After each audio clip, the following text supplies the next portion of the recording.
大家好，歡迎嚟到法式學堂，我係孖天央楊雲峰律師。試想象一下，如果你喺世界上邊汽車界有權有勢嘅神級人物，身家幾十億，揸住法國、黎巴嫩、巴西3本護照，喺除夕你會點過你嘅日子呢？開香檳、坐遊艇。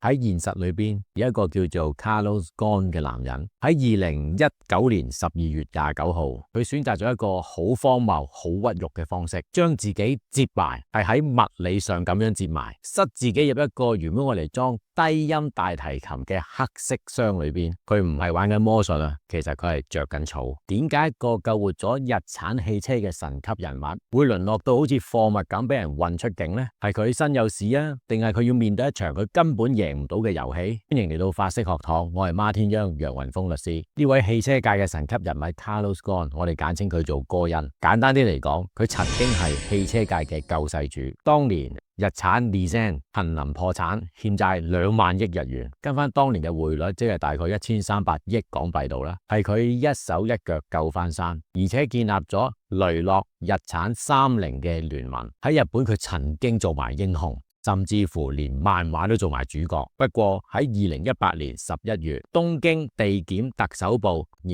拘捕佢，罪名係乜嘢？主要有2大類。第一，違反咗金融商品取印法，簡單啲嚟講，即係報細咗數，就話佢咧有91億日元嘅退休金係冇報備到嘅。第二咧就係特別背任罪，即係利用職權挪用公款，包括將個人嘅投資虧損轉嫁俾公司。嗱，喺香港呢一類型嘅商業罪案，通常都係講證據、文件、數字，但係呢單案最詭異嘅地方唔係佢有冇做，而係我哋要睇下日本嘅檢控方點樣去玩呢個遊戲。可能呢度你就會問阿楊律師，阿戈恩咁有錢，咁咪請晒全世界最叻嘅律師同日本政府打官司咪得咯？點解要着草咁肉酸啊？清者自清啊嘛。但係如果我話俾你聽，你喺日本面對一單刑事審訊，被定罪率係高過99%。喺香港或者英美嘅法例，即係我哋講嘅 common law 普通法，疑點嘅利益係歸於被告。雖然日本嘅法律條文都有咁寫，但係有一個令人聞風喪膽嘅潛規則，人治司法。基本上你俾人起訴咗，你就死定9成9噶啦。不如我哋拆解下，等大家了解下點解人哋叫佢做人治司法啦。大家試想象一下，你俾人拉咗喺香港，你有權利邀請律師陪同你一齊落口供，但喺日本 sorry， 律師一般都唔准入審訊室嘅。試幻想一下，你每日俾人盤問8個鐘，盤問咗幾十日，身邊又冇律師，只有檢察官不停同你講，你認罪啦，認咗咪可以見老婆，咪可以保釋咯。戈恩就係面對呢一種情況，唔一定要查案噶，但係用呢一種手法已經令到你精神崩潰。而人治司法裏邊當中最恐怖嘅就係好著名嘅切香腸戰術。日本嘅檢控方唔會一次過告晒你所有嘅罪名，佢哋會將原本屬於同一個案情嘅指控，好似切salami咁樣切成一片片嘅薄片。當你坐完第一個23日，你以為終於可以見到律師老婆可以保釋嘅時候，佢哋就會切第2刀，用一個新嘅罪名，好似切香腸咁樣再拉你，將個23日嘅時間歸零，重新計過。戈恩就係咁樣樣俾人哋對付咗4次。第一刀2018年11月19號，戈恩啱啱落機就俾人拉啦，就係違反咗金融商品取印法，我哋簡稱金商法。控方指控佢喺2010年到2015年少報咗薪酬大概50億日元，咁樣就拉咗戈恩入去坐23日。第2刀就係喺2018年嘅12月10號，23日嘅期限到啦，戈恩以為有機會保釋啦，檢方就話等等咪住，即刻再拉你，罪名依然係違反金商法。不過今次係話你2016年到2018年大概少報咗嘅薪酬係40億日元。嗱，大家留意啦，其實都係同一類型嘅罪行嚟嘅，只不過係年份唔同啫。檢方咧就將佢分2次拉，硬生生咧就令佢坐多23日，跟住落嚟就去到聖誕節第3刀。2018年嘅12月21號聖誕前夕，檢方就加控咗一條特別重嘅罪名，叫做背任罪，指控佢將巨額嘅私人投資虧損轉嫁咗俾日產嘅，同埋話佢涉嫌透過沙特阿拉伯嘅商人朋友去使錢。咁呢個時候23日重新計過啦，都知去到2019年嘅3月，郭恩俾咗10億日元嘅天價保釋金，即係大約港幣5000萬度啦。出咗嚟，佢終於唞翻啖氣，但係都唔夠1個月。喺2019年嘅4月4號，檢控方就出第4刀啦。檢控方就話發現新嘅證據，指控佢挪用公款，透過阿曼經銷商將500萬嘅美金轉入咗自己嘅荷包，用嚟做乜嘢？用嚟買遊艇同埋黎巴嫩嘅豪宅啦。於是乎就再拉佢，保釋取消，捉翻入去。不過喺2019年4月25號，再以15億日元嘅保釋金保釋。不過保釋條件呢就非常苛刻啦，唔可以見老婆啦，完全禁止使用互聯網，包括手機、電腦。住所嘅入口要安裝攝像鏡頭，交晒所有嘅護照俾律師保管，唔可以接觸媒體同埋日產嘅員工，唔可以離開東京。郭恩就係咁樣樣，俾人拘捕咗4次，拘禁咗超過130日。郭恩嘅辯護律師團隊就計過條數，如果按正常程序去處理，單案隨時要搞5年，甚至去到10年。對於一個已經65歲嘅人嚟講，咁樣嘅做法好有可能變成一個終身監禁。喺咁樣嘅情況下，郭恩做咗一個好大膽嘅決定，呢個計劃精密到可以拍電影。佢揾咗前美國陸軍特種部隊，又號稱Green Berets 綠色貝雷帽嘅成員，包括有 Michael Taylor 同埋佢個仔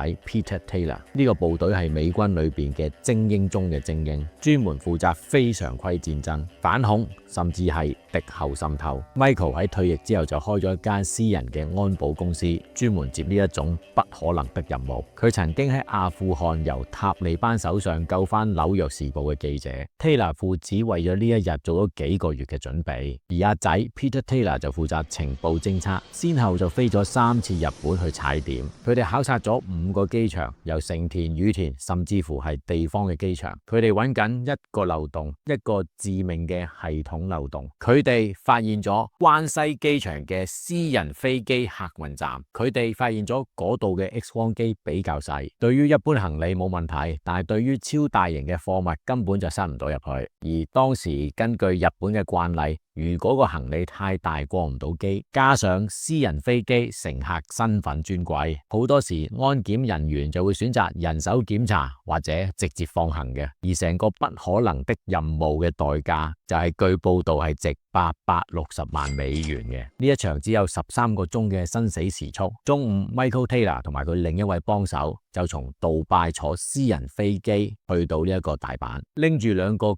巨大嘅黑色音響箱，佢哋扮成音樂家。之後咧，佢哋就入住咗關西機場附近嘅 Stargate Hotel， 將個巨大音響箱咧就留喺間房度。跟住到中午 ，Michael Taylor 同佢頭先講個幫手咧就搭新幹線，由呢一個大阪去到東京。下晝2點半，郭恩離開咗佢喺東京嘅住所，為咗唔引人注目，佢冇帶任何行李，步行去東京君悅酒店。郭恩就入咗 Peter Taylor 喺君悅酒店已經訂咗嘅房間。佢報道咧，佢就喺 Peter 間房度換咗衫，而嗰啲衫係 Peter 一早擺低喺度嘅。下晝3點半，Michael Taylor 同埋佢幫手亦都進入咗君悅酒店嘅房間。冇幾耐，房間裏邊嘅4個人，即係有 Michael Taylor 佢個幫手啦，同埋 Peter Taylor 仲有郭恩出咗房門，然之後就分頭行動啦。Peter Taylor 自己一個人就去咗成田機場，乘搭飛機去咗中國，咁就可以製造不在場證據或者係愛嚟分散注意。而郭恩、Michael Taylor 同埋佢嘅幫手就乘坐翻新幹線，由東京去翻大阪。喺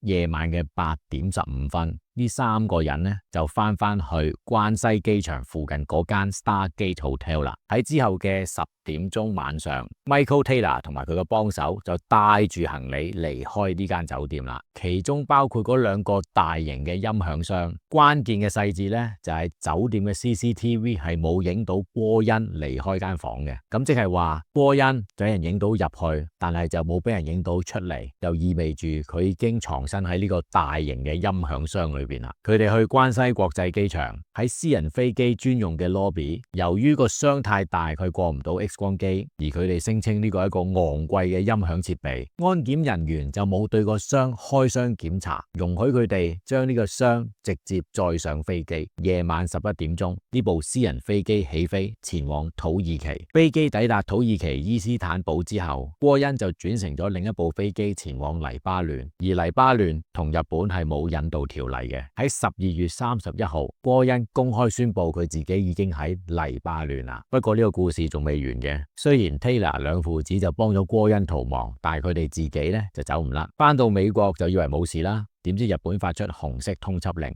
美國配合拉人，經過漫長嘅引渡官司，喺2021年呢一對特種兵父子就俾人哋由美國送翻去日本受審。喺東京地方法院度，曾經不可一世嘅洛色貝雷姆特種兵成員 Michael Taylor 向住法官90度鞠躬，佢就咁講嘅：我好後悔，我俾戈恩誤導咗，以為佢喺日本受緊酷刑。不過佢點講都好啦，日本法院就判咗阿爸17個月，阿仔20個月，而罪名呢，就係犯咗日本刑法嘅犯人隱匿罪。呢一場嘅逃亡，戈恩贏咗自由，但係輸咗名譽；而 Taylor 兩父子就贏咗錢，不過大部分錢應該都係打咗官司啦，但係佢哋就失去咗自由。而日本嘅司法制度呢，佢哋雖然拉唔翻戈恩，但係佢哋成功令到救走戈恩嘅美國特種兵喺全世界面前低頭認錯。咁到底最後邊個先係真正嘅贏家呢？如果你係戈恩，你會選擇逃避雖可恥但有用嘅逃亡啊，定話選擇喺日本面對定罪率高過99% 嘅審訊呢？歡迎喺下邊留言。